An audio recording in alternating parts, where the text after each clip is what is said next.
ce dossier. Toujours dans Walfadjri l'Aurore, Nyang Madike déclare que ses relations avec El Farbarito Senghor sont aujourd'hui mal en point. Sur ce point bien précis, monsieur le ministre d'État de la Justice dit avoir la conscience nice.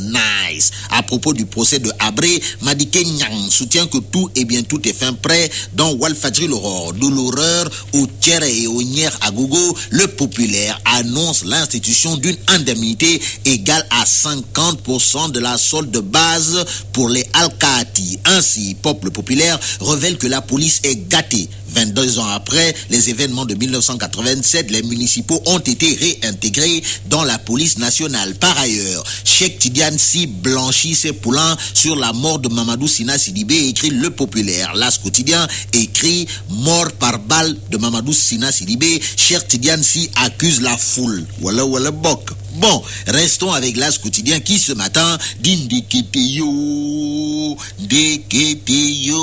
la cour d'appel légitime la fraude libérale. En effet, l'opposition a finalement été déboutée de ses recours pour Ndiakoum électoral à Ndindi, Ndoulou et Matam. Comme lot de consolation, l'As quotidien nous dit que l'opposition gagne Wahina Nimza pour ce qui est de Abdoulaye Dieng de Matam. L'As quotidien le présente comme un homme à 3 mandats électifs. 3 mandats électifs. Cerise sur le gâteau, selon l'As quotidien, le coup de force de Wade et Aminata Tal est finalement passé comme lettre à la poste.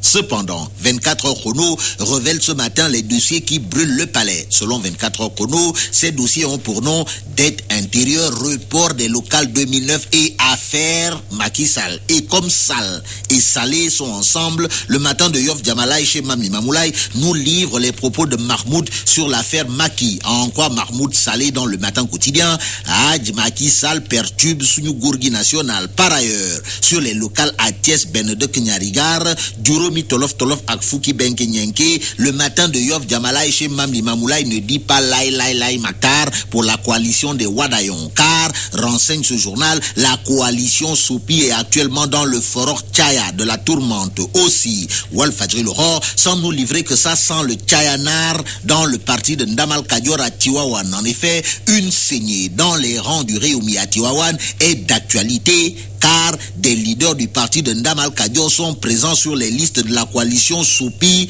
révèle Walfadjri l'Aurore. Et en lisant le quotidien ce matin, on peut dire Upelo.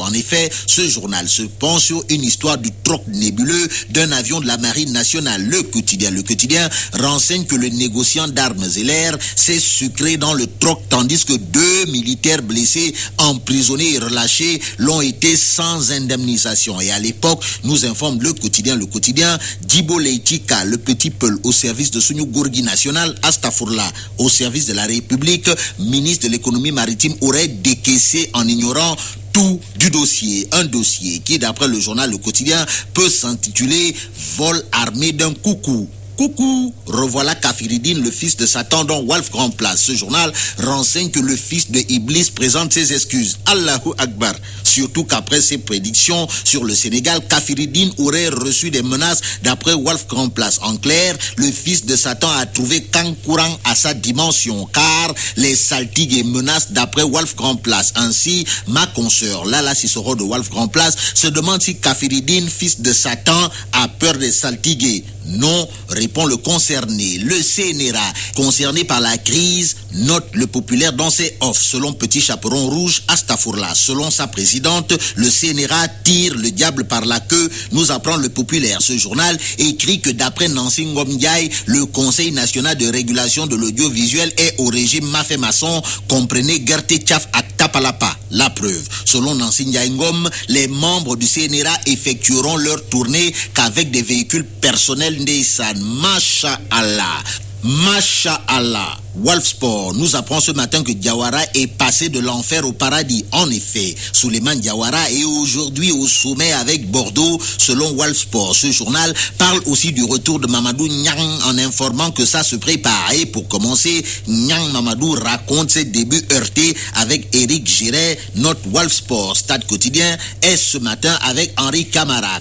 Henri, qui d'après Stade Quotidien s'est dit heureux d'être à Stock City. Aussi, Henri Bakary Camara dit vouloir recommencer à marquer des buts. Marquer des buts, c'est ce que fait Demba Ba en Allemagne. Et aujourd'hui, Demba Ba déclare une date FIFA serait la bienvenue, écrit Stade Quotidien. Le Quotidien le matin dit que ça grogne dur dans les bars et autres clandos suite à l'augmentation annoncée du prix du Sangara. À en croire au Matin Quotidien, les ivrognes et les vendeurs font le nyartou. Les adeptes de Bacchus s'opposent à l'augmentation du prix de l'alcool, à l'image des imams de Guédiouaï sur la hausse du prix des factures de la Sénélec. Question, Melat Regbaham, est-ce qu'en cas de marche contre la hausse du prix du Sangara, les adeptes de Bacchus auront le soutien de Waker Labé? Bonne lecture.